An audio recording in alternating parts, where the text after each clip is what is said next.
ہمارا ملک پاکستان اس وقت سیلاب کی آفت میں مبتلا ہے، اور اللہ تبارک و تعالیٰ کی طرف سے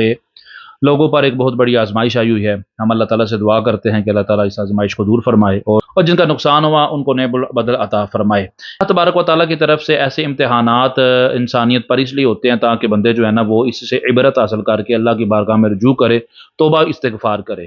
لیکن کچھ ابلیس صفت کے لوگ ایسے بھی پائے جاتے ہیں کہ اگر وہ بچ جاتے ہیں تو وہ اپنی شر انگیزی پھر بھی روک کے نہیں رکھتے، بلکہ وہ ہر معاملے میں کوئی نہ کوئی ایسی بات یا ایسا شر انگیزی والا کام ضرور کرتے ہیں جس سے مسلمانوں کے یا لوگوں کے جو ہے نا دل مجروح ہوں۔ اب سیلاب جب آیا، سیلاب کی آفت میں بہت سارے مزارات جو ہیں وہ بھی زیر آب آ گئے، تو بعض لوگوں نے جناب یہ اعتراض کرنا شروع کر دیا کہ دیکھو جی، اگر یہ بابے کچھ کر سکتے یا اولیاء کچھ کر سکتے تو یہ ضرور کرتے، یا اپنے جو ہے نا وہ مزار کو تو بچا نہیں سکے، انہوں نے اور کیا کرنا ہے۔ اصولی طور پر تو اس کے جوابات ہو سکتے ہیں، تحقیقی طور پر قرآن و حدیث کی روشنی میں بھی جوابات دیے جا سکتے ہیں، لیکن زمانہ ایسا ہے کہ جو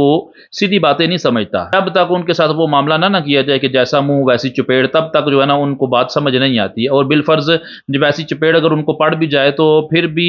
وہ مانتے نہیں ہیں، البتہ یہ ہے کہ بے عزت ہو کر خاموش ہو جاتے ہیں۔ اب اس کا الزامی جواب بہت ہی آسان ہے، بہت سادہ ہے کہ دیکھو بھائی، مزارات اگر ڈوب گئے ہیں تو وہ خالق کائنات کی عبادت جن مساجد کے اندر ہوئی ہیں وہ مسجدیں بھی ڈوب گئی ہیں، اور خانہ کعبہ شریف کے اندر بھی کئی دفعہ ایسا معاملہ ہوا کہ سیلاب آ گیا، تو اللہ تبارک و تعالیٰ نے وہاں سیلاب کو کیوں نہیں روکا؟ پھر اس کا مطلب یہ ہوگا معاذ اللہ اللہ کی کوئی ذات موجود نہیں ہے، خالق کوئی موجود نہیں ہے۔ اور یہاں پر یہ بات بتاتا چلوں، پہلی سیڑھی یہ ہوتی ہے اولیاء پر اعتراض،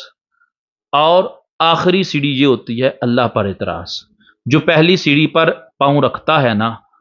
وہ بڑی جلدی آخری سیڑھی پر چلا جاتا ہے۔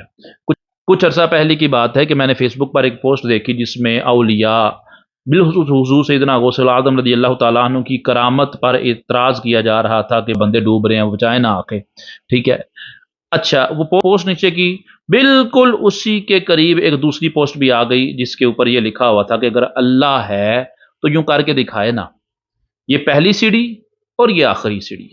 اور ان سیڑھیوں کے درمیان کو زیادہ فاصلہ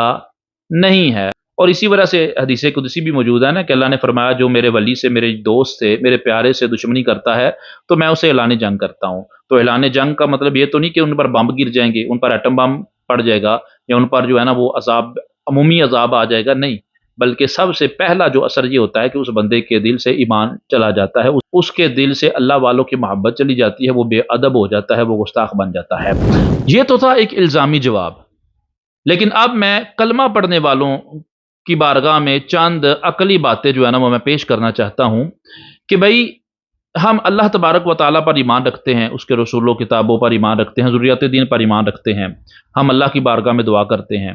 اب کوئی بندہ اللہ کی بارگاہ میں دعا کرتا ہے کہ یا اللہ میرا یہ کام ضرور پورا کر دے، اب اس کا کام پورا نہیں ہوتا۔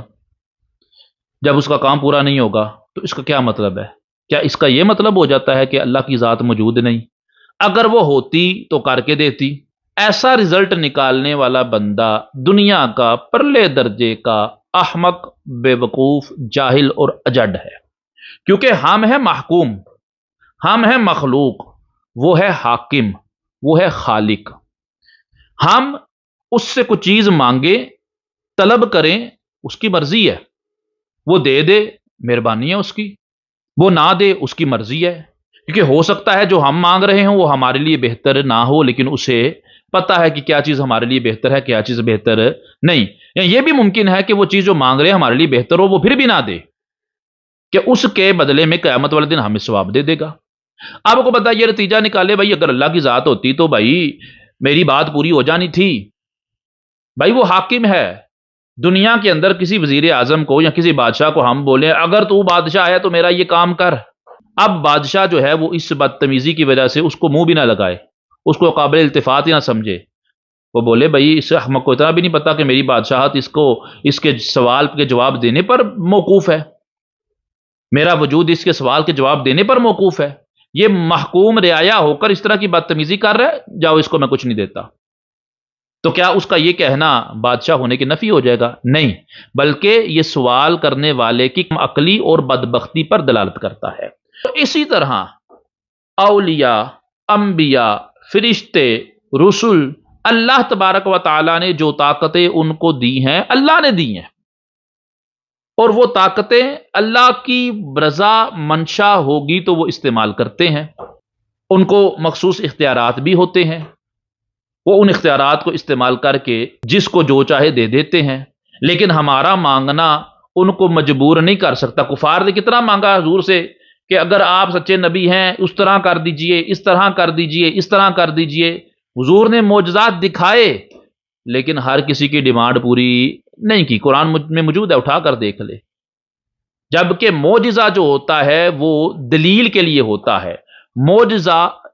چیلنج کے لیے ہوتا ہے، کرامت چیلنج کے لیے ہوتی نہیں ہے، کرامت تو اخفاء کے لیے ہوتی ہے۔ کرامت کا پھر ظہور ہوتا کیوں ہے؟ اس لیے کہ کوئی بندہ بالکل اندھا نابینا نہ ہو جائے کہ بھئی دنیا جو ہے بالکل میٹیریلزم کے اوپر موقوف ہے، ساتھ جو نظر آ رہی ہے وہی ہے۔ جب ایسا ہو جائے تو پھر اللہ کے ولی اللہ کی عطا سے جب چاہیں کرامت کا ظہور کر دیتے ہیں، اور جو ڈیمانڈیں کرتا رہے اس کے سامنے کرامت کا ظہور نہیں ہوگا، کیونکہ معجزات کا ظہور ہو چکا، کرامات کا ظہور قرآن و حدیث کے اندر ہو چکا،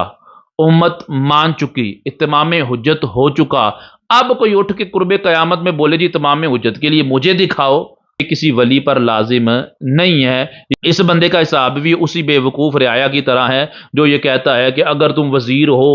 اگر تم ولی ہو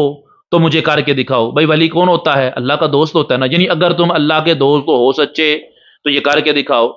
نہیں کرو گے اس کا مطلب یہ نہیں کہ وہ ولی نہیں ہے، بلکہ اس کا مطلب وہ یہ کہتا ہے تم ٹھیک ہے مان کر اللہ کے دوست ہو لیکن تمہارے پاس کوئی اختیار نہیں ہے۔ تو بھئی اللہ کا دوست ہو اور اللہ اسے اختیار نہ دے، اللہ نے وعدہ کیا میں ضرور اختیار دوں گا، لیکن تمہاری ڈیمانڈ جو ہے نا اس کو مجبور نہیں کر سکتی کہ تم نے اشارہ کیا ہے اور وہ تمہاری طرف جو ہے نا وہ متوجہ ہو کر تمہاری ڈیمانڈ پوری کر دے۔ ان کا نہ دکھانا جھوٹے ہونے کی دلیل اس لیے نہیں بن سکتا کیونکہ تمام حجت ہو چکا۔ یاد رکھ لیں، ایمان بچانا ہے نا تو پہلی سیڑھی پہ قدم نہیں رکھنا، اور جن لوگوں نے پہلی سیڑھی پہ قدم رکھا ہے ان میں سے ایک تعداد موجود ہے جو آخری سیڑھی تک گئے ہیں۔